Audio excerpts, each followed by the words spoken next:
Assalamualaikum warahmatullahi wabarakatuh. Perkenalkan, nama saya Putri Oktariani dengan NIM 01020582024042, mata kuliah Praktek Kearsipan. Baiklah, di sini saya akan menjelaskan sedikit tentang cara-cara penyusutan arsip.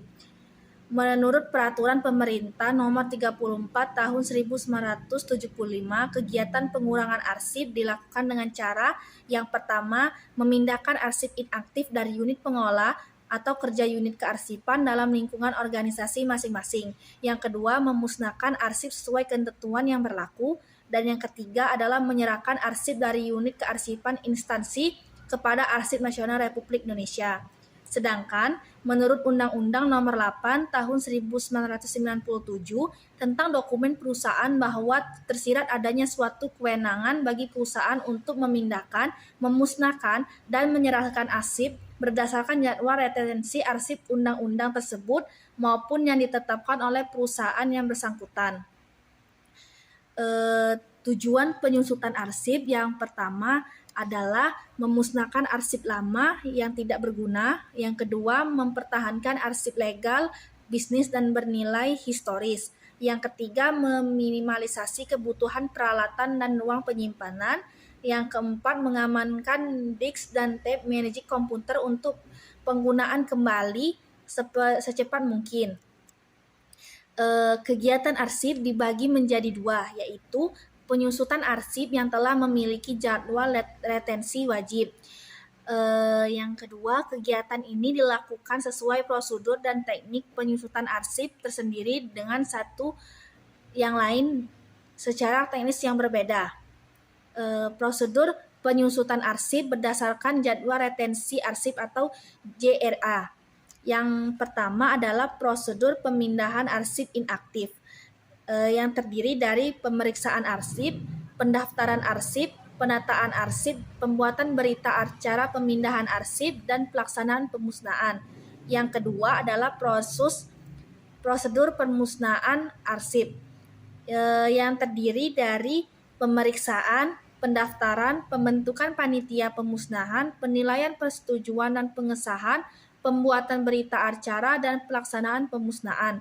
Dan yang ketiga adalah prosedur penyerahan arsip ke Arsip Nasional, yang terdiri dari pemeriksaan dan penilaian arsip, pendaftaran, pembuatan berita acara, pelaksanaan penyerahan.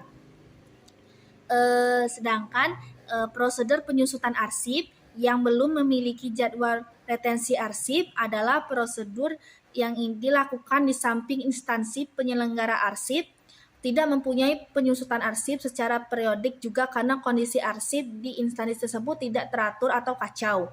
Untuk itu perlu prosedur dan teknik-teknik penanganan arsip sehingga kegiatan penyusutan dapat dilakukan secara optimal.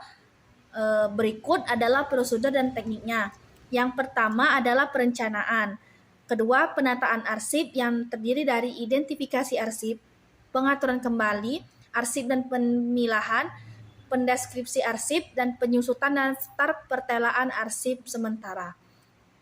Yang ketiga, penilaian arsip. Pengertian menurut Betty Rich tahun 1982, suatu pengujian terhadap suatu kelompok data melalui data arsip dapat menentukan nilai guna arsip.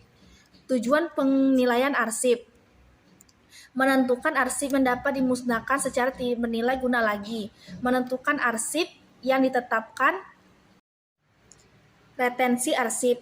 Prosedur penyusutan arsip ini dilakukan di samping instansi penyelenggara arsip tidak mempunyai penyusutan arsip secara periodik, juga karena kondisi arsip di instansi tersebut tidak teratur atau kacau.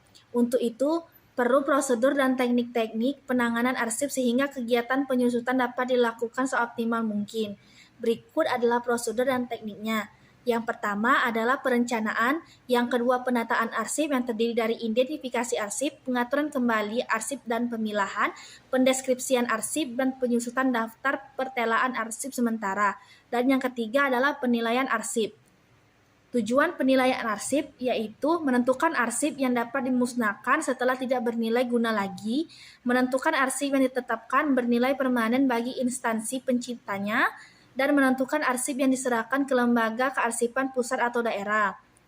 Nilai guna arsip terdiri dari dua, yaitu nilai guna primer dan nilai guna sekunder. Untuk melakukan penilaian arsip suatu organisasi diperlukan metode analisis penilaian arsip, yaitu analisis fungsional, analisis isi, analisis konteks, kegunaan, analisis biaya manfaat, dan lain-lain. Baiklah, itu saja yang dapat saya sampaikan. Apabila ada salah kata, saya mohon maaf. Kepada Allah saya mohon ampun. Terima kasih. Wassalamualaikum warahmatullahi wabarakatuh.